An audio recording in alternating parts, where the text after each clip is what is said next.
el ADN es la molécula que da la información, porque un gen de ese ADN es el que se va a transcribir hacia el ARN.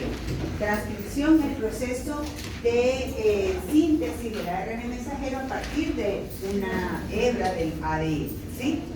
Ese ARN mensajero sale al citosol, va específicamente hacia los ribosomas, y en los ribosomas entonces se traduce, ¿sí? ¿Se traduce en qué? En proteínas. Para que haya la traducción, entonces tiene que existir los ribosomas, tanto la fracción mayor como la fracción menor, y tienen que existir los ARN transferencia.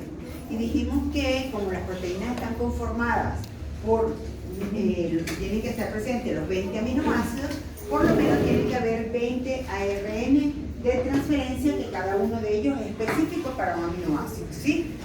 Ok, este es el proceso de transcripción, ¿sí? Es el proceso el cual ocurre en los ribosomas, en donde en la hebra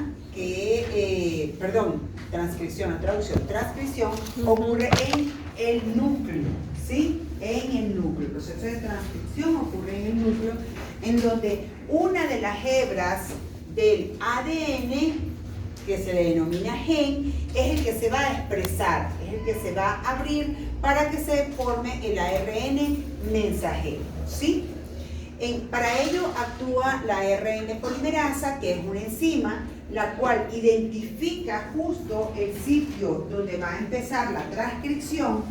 Estos uniones que se dan en la base nitrogenada están formadas por puentes de hidrógeno, ¿verdad? Dijimos que entre adenina y timina son 2 puentes de hidrógeno, y entre guanina y citosina son 3 puentes de hidrógeno. Entonces la ARN polimerasa ubica el sitio y comienza a romper estos puentes de hidrógeno, y se forma esto que se le conoce como burbuja, ¿sí? A esa burbuja es que se separan las dos hebras. No se separa todo el ADN. Cuando se separa todo el ADN es porque hay desnaturalización del ADN, ¿sí? Se separa solo la hebra que se va a transcribir. Y esa misma ARN polimerasa va sumando o uniendo las nucleótidos que son complementarios con los nucleótidos que están en la hebra móvil, ¿sí? La hebra que se está sintetizando se sintetiza de 3 a 5, de 5 a 3, y la que se está copiando se copia de manera inversa, de 3 a 5, ¿sí? Entonces, estos son los pasos que se tienen que dar para que ocurra el proceso de transcripción.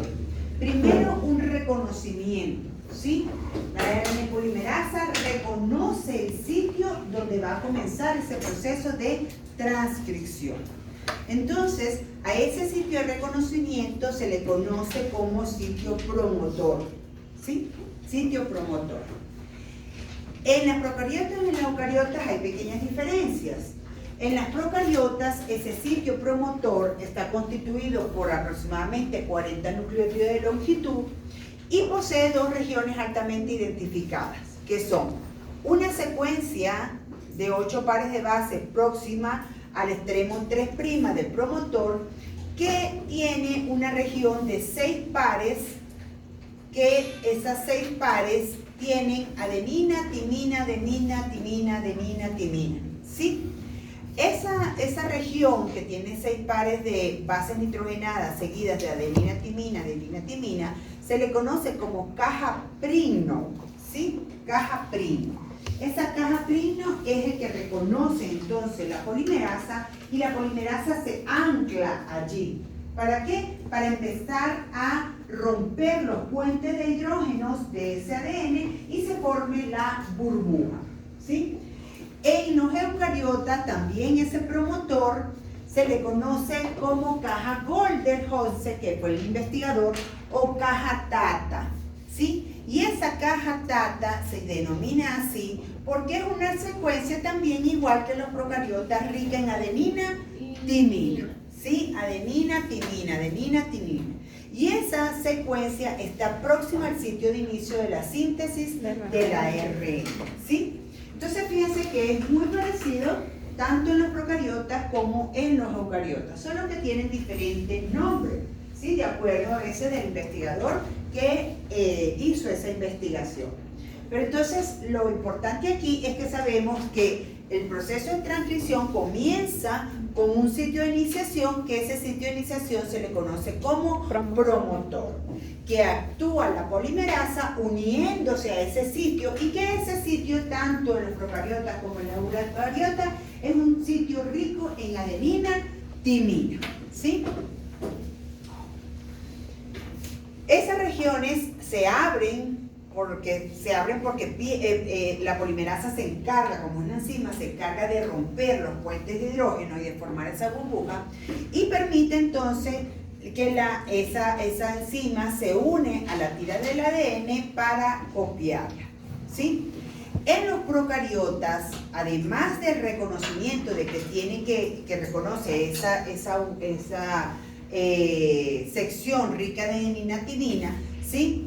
Para que la ARN polimerasa actúa un factor proteico denominado sigma, que lo que hace es activar la ARN polimerasa para que comience a cortar los puentes de hidrógeno y se forme la burbuja, ¿sí?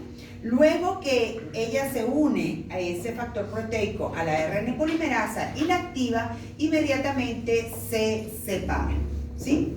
En los eucariotas también existe ese factor proteico que se une para activar a la polimerasa, pero se denomina SPL, ¿sí? Entonces fíjense que estamos más o menos igual en los procariotas que en los eucariotas. Aquí era un video, pero no se ve. Ok.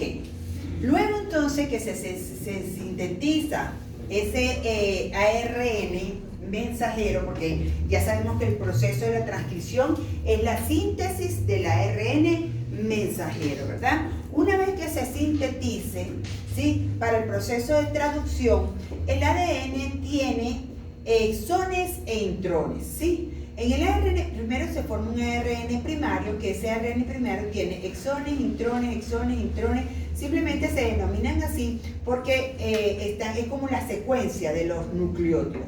Entonces los intrones no codifican ningún aminoácido, no van a ser bases nitrogenadas que van a codificar aminoácidos. Entonces ese ARN primario, para que pueda ser leído, para que pueda ser traducido en el citosol, él tiene primero que ser procesado para formar un ARN maduro. Entonces, ¿en qué consiste el ARN maduro? En que se eliminan estos intrones y quedan solamente la unión de los exones, que sí van a codificar aminoácidos, que sí son específicos de aminoácidos. ¿Qué pasaría si el ARN, una vez sintetizado, no madura y sale al citosol inmaduro? Pues no se va a sintetizar la proteína, porque un exón codifica un aminoácido, pero cuando viene un intrón no hay ningún aminoácido y acaba la síntesis de la proteína, ¿sí? Entonces, lo que quiero decir es que siempre antes de que salga el ARN que salga el ARN del núcleo al citoplasma, tiene que sufrir un proceso de maduración, en donde se eliminan los intrones, ¿sí? Ok.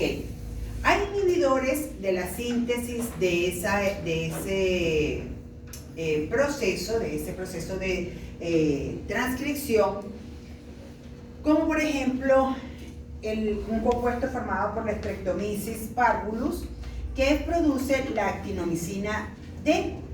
Esa actinomicina D se utiliza como anticanceroso.